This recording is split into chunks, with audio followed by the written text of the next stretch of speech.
Que privilégio estar aqui com você para compartilhar a preciosíssima Palavra de Deus. E hoje eu quero expor Atos dos Apóstolos, capítulo 3, versos de 1 a 10, com o seguinte tema: esmola não, um milagre. Esse texto fala da cura do paralítico da Porta Formosa do templo, curado pela instrumentalidade do apóstolo Pedro. E eu peço a você, se possível, que você pegar sua Bíblia e acompanhar comigo a análise desse texto. Hoje eu vou seguir o chamado método Lectio Continua, ou seja, vamos examinando versículo por versículo, bebendo desta fonte, recebendo a instrução de Deus, pela iluminação do Espírito Santo, para compreendermos este extraordinário milagre para um homem que só tinha pedido uma esmola. Então vamos ao verso 1. Está escrito: Pedro e João subiam ao templo para a oração da hora nona. Pedro e João são apóstolos de Jesus. Eles, via de regra, aparecem juntos na Bíblia. Eles eram sócios de uma empresa pesqueira. Eles foram chamados por Jesus para serem apóstolos.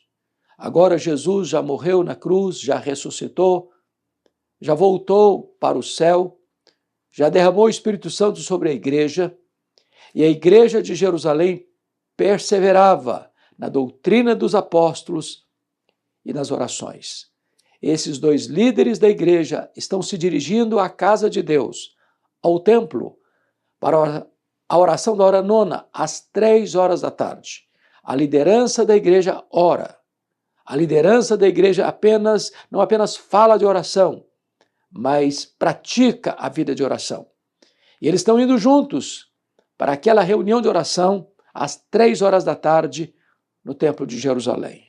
Versículo 2 diz que era levado um homem coxo de nascença, o qual punham diariamente à porta do templo chamada Formosa, para pedir esmola aos que entravam. Veja você que este homem paralítico não vai, claro, ele não pode andar, ele é levado. Alguém precisa se importar com ele, alguém precisa ajudá-lo.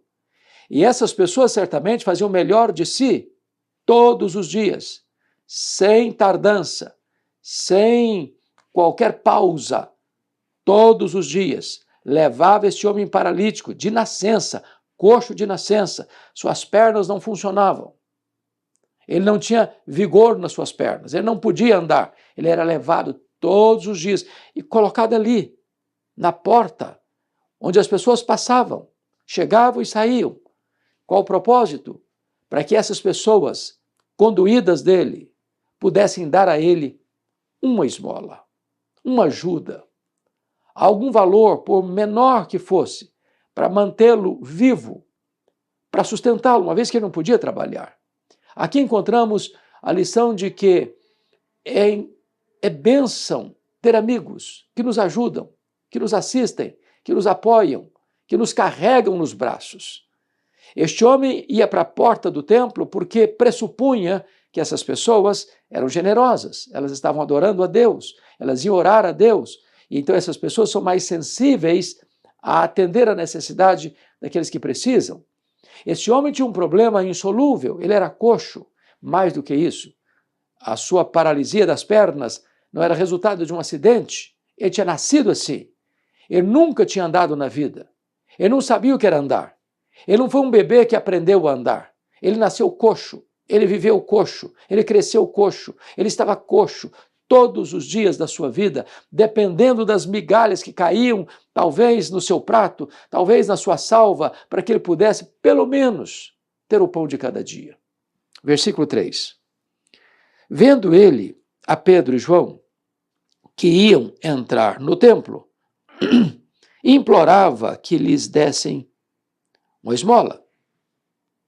Este homem não só está na porta do templo, ele está observando as pessoas que chegam.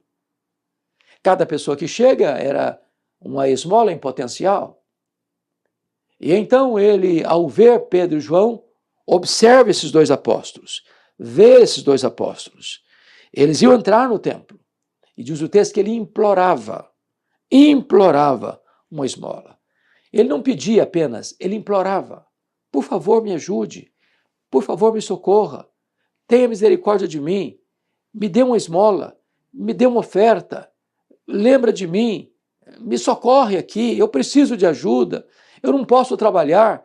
Eu estou vivendo a míngua. Eu preciso da ajuda de vocês. Ele implorava e implorava e implorava. Não a cura, mas uma esmola. Apenas uma pequena ajuda para sobreviver naquele dia. Há tantas pessoas que estão pedindo esmolas. Elas não acreditam mais na possibilidade de um milagre, de algo extraordinário, de uma reviravolta na vida, de uma libertação da paralisia, de uma possibilidade de sair dessa algema invisível da paralisia. Ele está trancado, talvez, num ambiente de angústia, de sofrimento, de dor, de solidão. Ele pede ajuda. Vamos ver a resposta. Versículo de número 4. Pedro, fitando-o juntamente com João, disse: olha para nós. Agora não é o homem que vê Pedro e João. Agora é Pedro e João que fitam, que olham detidamente, demoradamente, propositadamente para aquele homem paralítico. E então dizem para ele: olha para nós. Esta é uma palavra tão poderosa. Aqueles dois apóstolos não disseram: olha para Jesus, olha para este, olha para aquele outro, olha para nós. E eles não estão apenas querendo uma contemplação humana. Eles podem ser, para aquele homem, modelo, exemplo, paradigma. Às vezes nós, com boas intenções, dizemos: não, você não tem que olhar para mim, você tem que olhar para Jesus. Mas esses homens têm autoridade para dizer isso. Olha para nós. Veja como vivemos. Observe como nós nos comportamos. Aquilo que Paulo disse em 1 Coríntios capítulo 11, versículo 1, sede meus imitadores, como eu sou de Cristo. Versículo 5, ele os olhava atentamente, esperando receber alguma coisa. A ordem é: olha para nós. E o homem, então, obedece a esta ordem de Pedro e João e fixou os olhos nos dois, demoradamente, atentamente. Para quê? Aguardando uma ajuda, uma esmola, alguma coisa. Não tem expectativa, não tem sonho, não tem esperança de milagre, não tem qualquer pedido de milagre. Não há aqui qualquer desejo maior do que receber uma mísera esmola, alguma coisa. É só isso. Quantas pessoas que estão assim, talvez acostumadas com o seu problema, acomodadas no seu problema, acham que não tem saída, que não tem jeito, que não tem solução. Não pedem um socorro no sentido de um milagre, uma cura, uma libertação, uma manifestação do extraordinário. Querem apenas sobreviver. Já se acostumaram em ser carregadas. Já acostumaram a viver de migalhas. Estão contentes apenas com a mísera esmola. Não querem mais, não esperam mais, não pedem mais, não desejam mais. Talvez já morreu na esperança, já morreu no coração qualquer luz de esperança. Mas veja o que vai acontecer. Versículo de número 6. Pedro, porém, lhe disse: não possuo nem prata nem ouro, mas o que eu tenho, isso te dou. Em nome de Jesus Cristo Nazareno, anda. Chama a sua atenção para um ponto importante.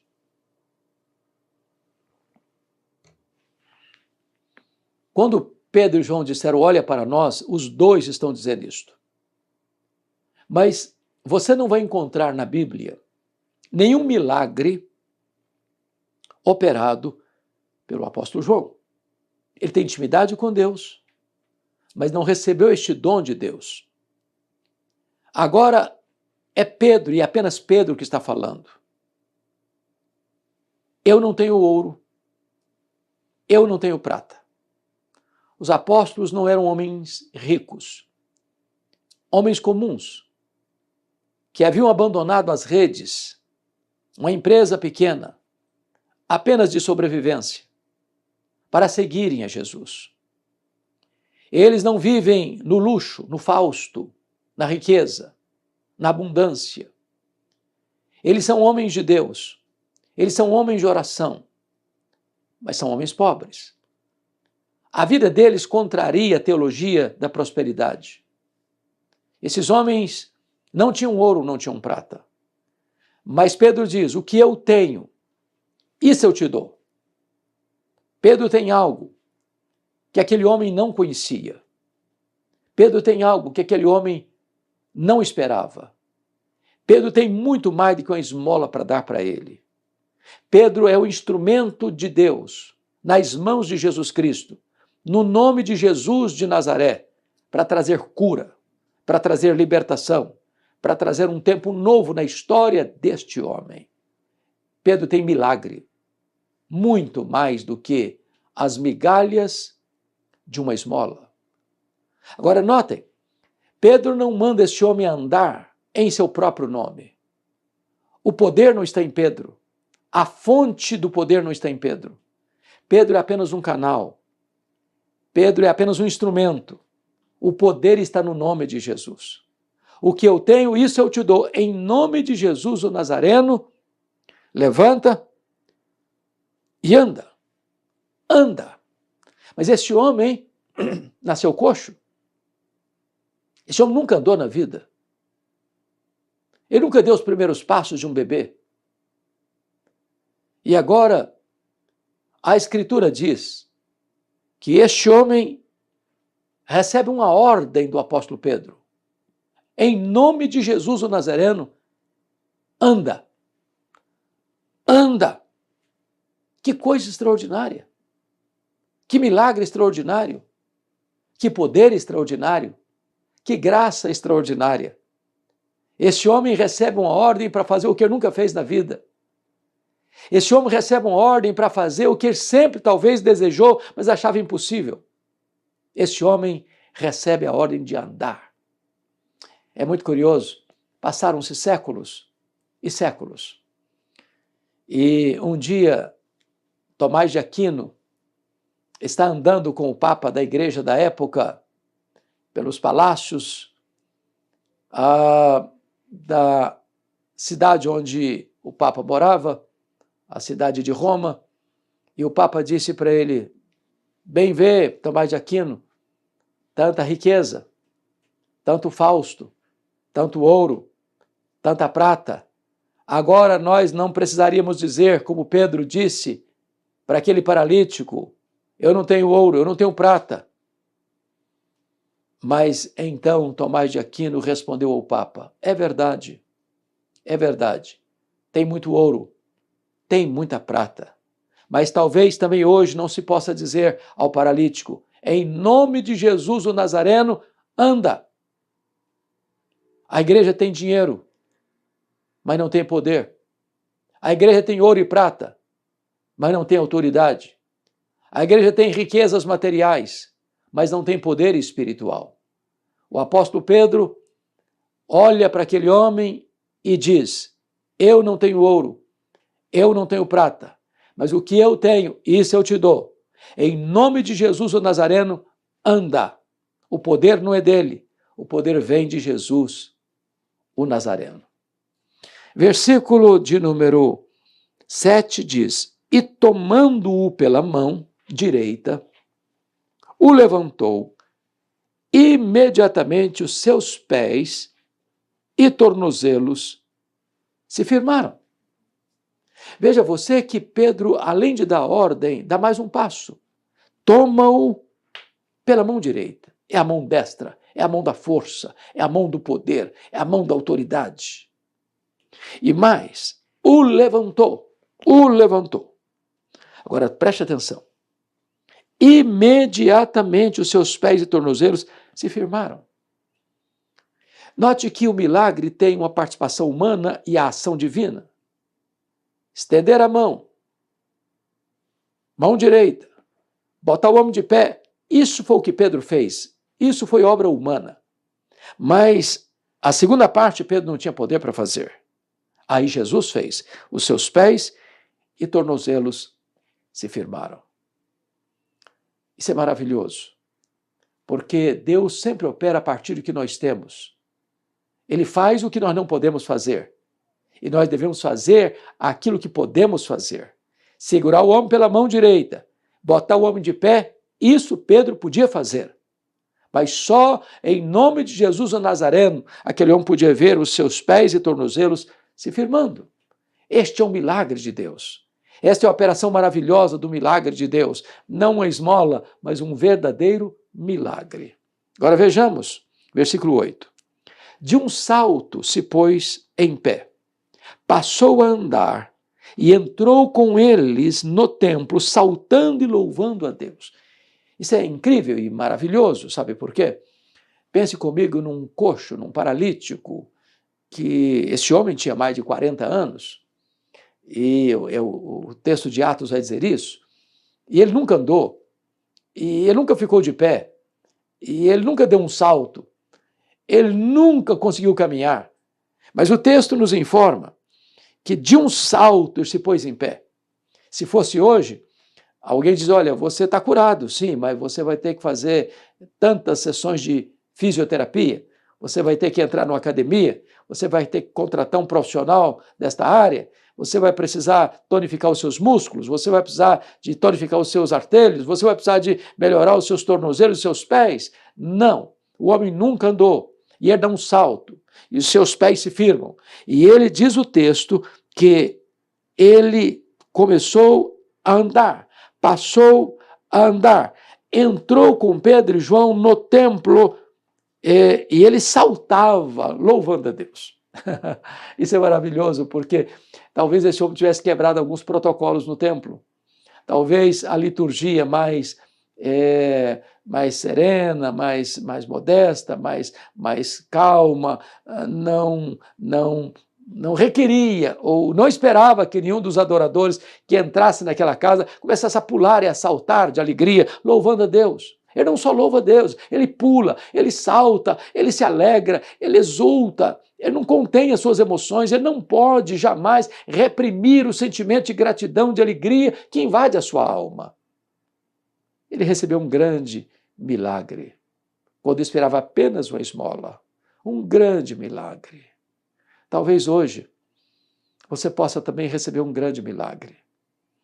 Talvez você já se acostumou com determinadas situações da sua vida, você já acha que não tem mais jeito, já está sedimentado o problema, não vai sair dessa mesmo, você se conformou com a situação, talvez você queira apenas uma migalha, apenas se contentando com a esmola. Eu quero dizer que Deus tem mais para você, que Jesus tem mais para você, Ele pode fazer um milagre na sua vida, Ele pode botar você de pé, Ele pode fazer você saltar de alegria, Ele pode colocar um cântico de júbilo nos seus lábios, Ele pode fazer um milagre extraordinário na sua história, na sua vida. Mas, concluindo, está escrito, viu todo o povo a andar e a louvar a Deus. Agora a alegria deste homem é tão exuberante que transborda como uma cachoeira que brota e jorra as catadupas, chega diante de todos os olhares que estavam lá no templo. Todos o viram, todos perceberam. O milagre não é escondido, o milagre é público. Os efeitos do milagre são públicos. Todo mundo observa aquele homem. Qual o resultado? Versículo 10. E reconheceram ser ele o mesmo que esmolava, assentado à porta formosa do templo. O milagre é verificável, é atestado. Os milagres que Jesus opera através dos seus servos, todos podem ver, todos podem notar. É um fato concreto, verificável por todas as pessoas que olham, veem e chegam a essa conclusão. É ele. Estava paralítico, agora está andando. Estava coxo, agora está saltando. Estava pedindo uma esmola, agora testemunha um milagre. Estava apenas esperando migalhas, agora recebe o que nenhum ouro nem prata do mundo pode comprar. E conclui o texto assim: e se encheram de admiração e assombro por isso que lhe acontecera. Quando as pessoas olham para a sua vida e percebem o grande milagre que Deus operou na sua história, elas também vão ficar admiradas, cheias de assombro por aquilo que aconteceu na sua vida. Que a sua vida seja este farol a brilhar, seja este outdoor a demonstrar, seja este megafone a anunciar o milagre que Jesus operou na sua vida. Não se contente com migalhas. Deus tem muito mais para você. Não se contente com esmolas. Deus tem um grande milagre para fazer na sua vida. Que Deus abençoe o seu coração.